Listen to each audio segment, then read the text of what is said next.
ఓం శ్రీ సాయినాథాయ నమః. సాయిబాబా యొక్క జీవిత చరిత్రము 19వ అధ్యాయము. 1903 సంవత్సరంలో తన ఉద్యోగమునకు రాజీనామా చేసినప్పటి నుంచి అన్ని ఆలోచనలు లేక పూర్తి కాలము భక్తిభావములో ఉండి బాబా యొక్క ప్రచారంలోనే ఉండటం వలన దాసగణకు మనస్సు స్థిరమయ్యను. భౌతిక వాసనలు పూర్తిగా నశించెను. హరికథల ద్వారా, కీర్తనల ద్వారా తానే అనేక ఆధ్యాత్మిక విషయములు ఇతరులకు చెబుతూ ఉండడం వల్ల దాసగణకు బాబా అనుగ్రహంతో భక్తి, జ్ఞాన, వైరాగ్యములకు సంబంధించిన అనేక విషయములు వాటంతట అవే పూర్తిగా అర్థమవుతూ ఉండేవి. మనసును ప్రశాంతపరుచుకొని పవిత్రంగా ఉండటం వలన, గురువు అనుగ్రహం వలన జ్ఞానం దానంతట అదే వస్తుంది. అట్లా వచ్చిన జ్ఞాన దృష్టిని జోడించి దాసగణం సంతకదామృతము అన్న గ్రంథమును 1905లోను, భక్తలీలామృతము అన్న గ్రంథము 1906లోను రచించి ముద్రించెను. హేమాద్రి పంతు బాబా జీవిత చరిత్రను 1917లో ప్రారంభించి 1929కి వ్రాయటం ముగించెను. వీరు రచించిన బాబా జీవిత చరిత్ర పుస్తకం ముద్రించబడి భక్తులకు అందుబాటులోకి వచ్చే వరకు దాసగణం రచించిన పై 2 చిరు గ్రంథములు సాయి భక్తులంతా ఎక్కువగా చదువుతూ ఉండేవారు. ఈ 2 గ్రంథముల్లో సాయి లీలలు ఎక్కువగానే ఉన్నవి. నానావళి. భక్తులు అనేక మంది బాబా దగ్గరకు వచ్చి కేవలం భౌతికమైన ధనం, ఆస్తి పాస్తులు, వ్యాపారంలో లాభాలు మొదలైన వాటిని మాత్రమే ఎక్కువగా కోరుతూ ఉండేవారు. మసీదుకు అంత దూరంలోనూ ఉంటూ భక్తుల రాకపోకలు, వారి మనోభావాలను కూడా గమనించగల శక్తులు గలవాడు నానావళి. పిచ్చివాని వలె పైన ఒక అంగవస్త్రం మాత్రం కప్పుకొని ఉండేవాడు. మాట దురుసుగాను, కళ్ళు భయంకరంగానూ ఉండేవి. సాధారణంగా నానావళి ఎవరితోనూ కల్పించుకుని మాట్లాడేవాడు కాదు. ఎక్కడైనా అన్యాయం, అక్రమం జరిగితే వెంటనే వెళ్ళి తనదైన పద్ధతిలో మిక్కిలి కటువైన శబ్దములను ఉపయోగించి ఖండించేవాడు. సాధారణంగా ఈతడు వస్తున్నాడంటే జనం తప్పుకునేవారు. ఒక్కొక్కప్పుడు ఎవరైనా మనసులో చెడ్డ భావాలు కలిగి అలాంటి ఆలోచనలతో ఉన్నవారు తనకు ఎదురుపడినా లేక తన ప్రక్కకు రావడం తటస్థించినా వారిని దుర్భాషలాడి వారిపై రాళ్ళు కూడా విసిరేటవాడు. ముఖ్యంగా బాబాకు వ్యతిరేకంగా ఎవరైనా మాట్లాడుతుంటే ఇతడు సహించగలిగేవాడు కాదు. బాబాపై ఈగ వాలినట్లు అనుమానం వస్తే ఆ ఈగను వెతికి గుర్తించి వెంటాడి మరీ దాన్ని హతమార్చినంతటి శ్రద్ధాభక్తులు బాబా మీద నానావళికి ఉండేవి. ఒకనాడు పెద్ద పెద్ద వ్యాపారస్తులు కొందరు వచ్చి బాబాను ధనం కోసం అనేక ప్రశ్నలు వేసి విసిగిస్తూ ఉండడం గమనించిన నానావళి వేగంగా మసీదులోనికి దూసుకువచ్చి భక్తులందరినీ తోసుకుంటూ ముందుకు వెళ్ళి బాబా ఎదురుగా కూర్చొని, ఓ ఫకీరు, డబ్బులు కాయలుగా కాసే ఒక పెద్ద చెట్టు నాకు వెంటనే కావాలి. ఆ చెట్టు మొక్కగా ఉండి ఎప్పుడో కాయలు కాస్తే కాదు, మొలకెత్తిన నాటి నుండే కాయలు కాయాలి. ఎన్ని డబ్బులను చెట్టు నుంచి కోసుకున్నా తరగకుండా ఇస్తూనే ఉండాలి. అలాంటి చెట్టును నీవు నాకు ఇప్పుడే ఈ క్షణమే ఇవ్వాలి అంటాడు. అతని ఉద్రేకాన్ని చల్లబరుస్తూ సరేనని బాబా అభయం ఇవ్వగానే పగపగా నవ్వుకుంటూ వెళ్ళిపోతాడు. అప్పుడు అక్కడి భక్తులు ఇతని పిచ్చిని బాబా సమర్థించడం బాగుండలేదని, ఈ విషయం బాబా ఆలోచించాలని అంటారు. అందుకు బాబా వారితో, ఆలోచించవలసింది నేను కాదు, మీరు. నేను ఈ మసీదులో మీ కొరకు మీకు జ్ఞాన మార్గాన్ని చూపించి ముక్తికి అర్హులైనట్లుగా చేయుటకు కూర్చొని ఉండగా మీరు నా వద్దకు భౌతికపరమైన ధనం, హోదాల వంటి విషయ వాంఛలతో వస్తున్నారు.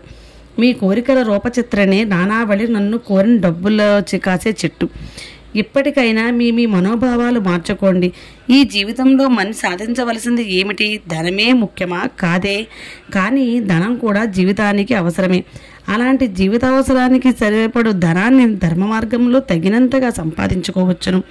అందులో తప్పు లేదు. అత్యాశతో ధన సంపాదనకి జీవితాన్ని అంతా వృధా చేసి మితిమీరిన ధనాన్ని సంపాదించిన ఆఖరికి మరణించినప్పుడు అది మనిషి వెంట రాదు కదా. నా ఆధ్యాత్మిక కోశాగారము పూర్తిగా నిండి పొంగి పొర్లుతున్నది. ఎవరికి ఏమి కావాలన్నా ఇవ్వగలను. వారంతటా వారు కూడా వచ్చి ఎవరికి కావలసినంత వారు తీసుకోవచ్చును. కానీ అందుకు తగిన అర్హతను ముందుగా పొందవలెను. నేను ఇచ్చినది పుచ్చుకున్నటకు ఎవ్వరూ ఇష్టపడరు. వారు కోరినదే వారికి కావలను. నేను విలువైన బంగారం ఇచ్చుటకు సిద్ధముగా ఉంటిని, కానీ వారు పనికిరాని మట్టిగడలనే కోరుతున్నారు. మనము ఎక్కడి నుండి ఈ మానుష రూపంలోకి వచ్చితిమి? ఎక్కడి నుండి ఏమి చేయుచుంటిమి? చివరకు శరీరంలో నుంచి ఎక్కడికి వెళ్ళుచుంటిమి? చావు పుట్టుకల ఈ చదరంగాన్ని నడిపించేదెవరు? కనిపించు ఈ సూర్య చంద్రాదుల నక్షత్రములు గ్రహరాశులు సృష్టించిన వారెవరు? వీటిని గురించి మానవులు ఆలోచించే స్థితిలో లేరు. కేవలం ధనము శారీరక సుఖములు ఆశిస్తూ సంసార విషయంలోలురై ఈ శరీరమే శాశ్వతమనే భ్రమలో పడి దీపమును చూచి ఆకర్షింపబడి ఆ వెలుగులో పడి కాలిపోయే పురుగు వలె మానవులు నశింపు వైపే మొగ్గు చూపెదరు. ఇది పూర్తిగా అజ్ఞానము. జ్ఞాన మార్గము దీనికి పూర్తిగా వ్యతిరేకమైనది. మానవ జాతిని జ్ఞాన మార్గానికి మరలించడానికి ఈ నా శరీరం ఏర్పడినది అని వారికి బాబా సుదీర్ఘమైన సందేశమునిచ్చాను. అనేక సార్లు బాబా తన బోధనల ద్వారా నేను అనే పదమునకు వివరణను ఇస్తూ ఉండేవారు. నన్ను తెలుసుకున్నటకు లేక వెతుకుటకు నీవు ఎక్కడెక్కడికో పరుగులు తీయవలసిన అవసరం లేదు. నీ శరీరానికి గల నామమును రూపమును తొలగించినచో నీలో మిగిలినది నేనే. నీలోనే కాక సకల ప్రాణికోటి యందు సమానముగానే ఉన్నాను. దీన్ని మీరు గుర్తించినచో సకల ప్రాణులలోనూ నన్నే మీరు చూడగలరు. మీరు ఏ ప్రాణిని హింసించినా నన్ను బాధ పెట్టినట్లే. ఇతరుల వలన తమకు కలుగు కష్ట నష్టములను సహించి ఓర్చుకుని వారే నాకు మిక్కిలి ప్రేమపాత్రులని బాబా చెప్పుతూ ఉండేవారు. చంద్రాబాయి బోర్కర్. చంద్రాబాయి అనే ఆమె 1898 సంవత్సరంలో తన 28వ ఏట మొదటిసారిగా షిరిడీ వెళ్ళి బాబాను దర్శించినది. అప్పటికి ద్వారకామాయి మసీదు గోడలు మట్టితో అక్కడక్కడా పడిపోయినట్లు ఉండేవట. అప్పట్లో బాబా ఎక్కువ కాలం వేప చెట్టు కిందే ఉండేవారట. బాబా నీటితో దీపాలు వెలిగించుట ఈమె స్వయంగా చూచినది.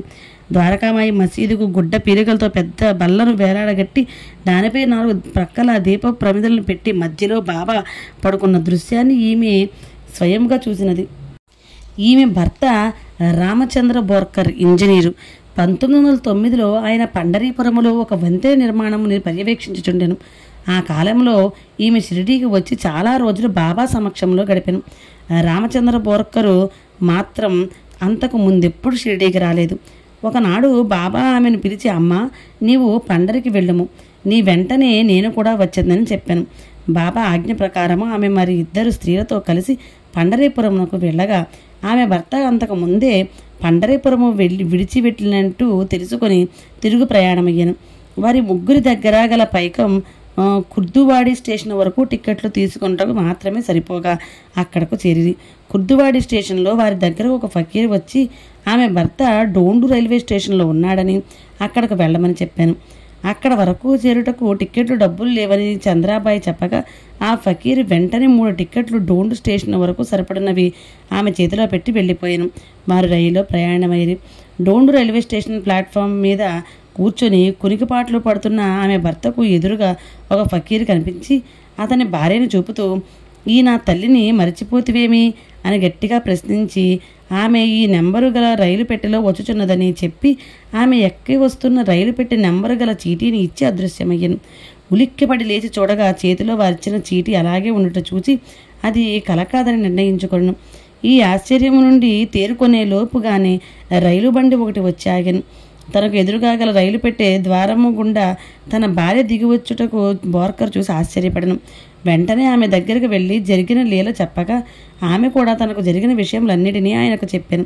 సాయి ప్రేమామృతాన్ని రుచి చూచిన వారిద్దరూ ఎంతో ఆనందపడి అనేక కారణాల వలన దూరమైన భార్యాభర్తలు సాయి మీద తమ పూర్తి భారాన్ని ఉంచి ప్రార్థించగానే ఊహలకు అందని ఈ విధంగా వారిని ఏకం చేసిన సంఘటనలు అనేకం కలవు. అందుకు ఒక ఉదాహరణే చంద్రాబాయి కథ. 1910-11 ప్రాంతంలో మన దేశం బ్రిటిష్ వారి పరిపాలనలో ఉన్నది. దాదాబాయి నౌరోజీ అధ్యక్షతలో భారత జాతీయ కాంగ్రెస్ దేశమునకు స్వపరిపాలన కావాలని తీర్మానించిన రోజులు. అప్పటి కాంగ్రెస్ నాయకుల్లో అతివాదులు, మితవాదులు అని 2 పక్షములు ఉండేవి. అతివాద పక్షం నాయకుడైన బాలగంగాధర్ తిలక్ స్వాతంత్రం మా జన్మ హక్కు అనే నినాదంతో సంపూర్ణ స్వాతంత్రం భారతదేశానికి వెంటనే కావాలని దేశం నలుమూలలా తిరిగి ప్రజలను ఉద్దేశించి మహాసభలను ప్రోత్సహిస్తూ ప్రజలను ఉత్తేజపరుస్తూ ప్రసంగించుచుండెను. అట్టి అతివాదులందరినీ బ్రిటిష్ ప్రభుత్వం రాజద్రోహ నేరము కింద ద్వీపాంతరవాస శిక్షలను విధించుచుండెను. తిలక్ మహాశయంని కూడా అదే విధముగా బర్మాలో గల మాండలే జైలుకు తరలించిరి. తిలక్కు ముఖ్య అనుచరుడు దివాన్ బహదూర్ గణేష్ శ్రీకృష్ణ కపర్దే. 1911లో ప్రభుత్వము దేశభక్తులను నిర్దాక్షిణ్యంగా శిక్షించుండెను. అతివాదులలో ప్రముఖుడు బాలగంగాధర్ తిలక్కు కుడి భుజం లాంటి వాడు అయిన కాపర్దే తనకు శిక్ష తప్పదని నిశ్చయించుకొని భయపడెను. అప్పటికే షిరిడీలో గల సాయిబాబా తప్ప తనకు రక్షించగలవారు లేరని నిర్ణయించుకొని 5/12/1910 నాడు షిరిడీకి వచ్చి సాయీశ్వరుని సేవించాను. జిఎస్ కాపర్దే ఆమ్రేటి అను నగరంలో పేరు ప్రఖ్యాతులు గల గొప్ప న్యాయవాది. ఆ వృత్తిలో అతడు ఎక్కువ ధనమును కూడా సంపాదించాను. భారత స్వాతంత్ర ఉద్యమంలో చురుగ్గా పాల్గొనటచే అనేక మందితో పరిచయములు గలవాడు. పేరు ప్రతిష్టలు, ధన సంపాదన, కుటుంబ సుఖం మొదలైన విషయాల మీద అతనికి ఎక్కువ ఆసక్తి. ఆయన షిరిడీకి వచ్చిన మొదటి రోజునే, బాబా, ఇది నీ గృహము, నీవు ఇక్కడ నిర్భయముగా ఉండవచ్చును. మీకు రక్షకుడైన నేనిక్కడ ఉండగా మీరు ఏ విషయంలోనూ భయపడవలసిన పని లేదు అని అతని మనోభావాలకు తగిన విధంగా భయమిచ్చాను. ఒక వారం రోజులు మాత్రమే ఉండి అతడు తిరిగి ఆమ్రోటికి బయలుదేరాను. రెండవసారి కుటుంబ సమేతంగా 6/12/1911 తిరిగి షిరిడీకి వచ్చి సాయి ప్రభువును త్రికరణ శుద్ధిగా ఆశ్రయించాను. అతని సమస్యలు తీరు వరకు బాబా అతడికి 3 నెలల 15 రోజుల పాటు ఎటూ వెళ్ళనీయక షిరిడీలోనే ఉంచాను. కాశీనాథ గోవింద ఉపాసనీ బాబా వీరు తనకు గల అనారోగ్యపు బాధను తొలగించుకున్నటకు వేరు మార్గము లేక 27/6/1911 నాడు షిరిడీకి చేరి ద్వారకామాయలో ప్రవేశించగానే బాబా ఆయనతో, బిడ్డా, నీవు నాకు గడిచిన 7 జన్మల నుంచి తెలియను. నీవు స్థిమితపడి షిరిడీలో ఉండిన నీ లక్ష్యము సిద్ధించును. గత జన్మ పుణ్యకర్మలచే నీవు కొంత ఆధ్యాత్మిక పురోగతి సాధించితివి. కొంతకాలం ఇక్కడ నిశ్చల మనస్సుతో నుండిన చాలును, ఉన్నత స్థితిని పొందగలవని చెప్పి ఆశీర్వదించెను. 3వ దినమున కాశీనాథుడు ఇంటికి తిరిగి వెళ్ళుటకు బాబాను అనుమతి కోరెను. ఎక్కడనే ఉండము, వెళ్ళవలదు. ఒకవేళ నీవు వెళ్ళదలిచిన వెంటనే 1 వారం రోజులు తిరిగి రమ్ము అని చెప్పగా అతడు షిరిడీ వదిలి ఇంటికి చేరక ముందే జరిగిన విచిత్ర సంఘటనల ద్వారా బాబా చెప్పినట్లుగా 7వ దినమున తిరిగి షిరిడీకి చేరెను. కాశీనాథుడు షిరిడీకి రాగపూర్వమే బాబా వివిధ రూపములలో కనబడి ఇచ్చిన అనేక సూచనలను గుర్తు చేసి 4 సంవత్సరాల పాటు దీక్షాకాలము నిర్ణయించి ఖండోబా మందిరమున ఉండుమని సాయి ఆదేశించాను. ఆ దీక్షాకాలంలో బాబా అనేక మహిమలను, నిదర్శనములను దైనందిన వ్యవహారముల ద్వారానే ఉపాసనకి బోధిస్తూ వచ్చాను. ఈ బోధన పద్ధతులు మిక్కిలి విచిత్రమైనవి, ఊహలకు అందనివి, అంతకు ముందెప్పుడూ జరగనట్లుగా ఏ గ్రంథంలో కూడా లభించనివి. దీక్షాకాలం పెరుగుతున్న కొద్దీ ఉపాసనలో దివ్య శక్తులు కూడా పెరుగుతూ వచ్చేవి. శక్తులు పెరుగుతున్న కొద్దీ బాబా పరీక్షలు పెరిగాను. వారిలో పెరిగిన శక్తులను చూసి ధనవంతులైన సాయి భక్తులు దగ్గరై వారిని తమ ప్రాంతాలకు ఆహ్వానించేవారు. దీక్షాకాలం కాబట్టి బయటకు వెళ్ళరాదు, కానీ బాబా గురి చేసే పరీక్షలు ఇంకొక వైపు సహించలేకపోయేవాడు. ఆఖరికి ఇంకా బాబా ఇచ్చిన దీక్ష ముగియటకు కొద్ది నెలలు ముందుగానే 25/7/1914 నాడు రాత్రిపూట బాబాకు చెప్పకుండా అరహస్యముగా షిరిడీ నుంచి వెళ్ళిపోయాను. బాబా స్వయంగా చెప్పినప్పటికీ మనం కూడా అప్పుడప్పుడు మాయ యొక్క తాకిడికి తట్టుకోలేక బాబాకు దూరమయ్యే ప్రమాదం ఉంది. పాఠకులైన సాయి భక్తులు త్రికరణ శుద్ధిగా బాబానే నమ్మి ఇందురుగాక. బాబా వాక్కు బ్రహ్మవాక్కు కాబట్టి అది భవిష్యత్తులో సత్యమై తీరుతుందనే దృఢ విశ్వాసము పాఠకుల నరాల్లో జీర్ణించుపోవుగాక. వారి మనసులు సాయిని తప్ప ఇంకా దేనిని కోరకుండుగాక. ఓం శాంతి శాంతి శాంతి. 19వ అధ్యాయము సంపూర్ణం.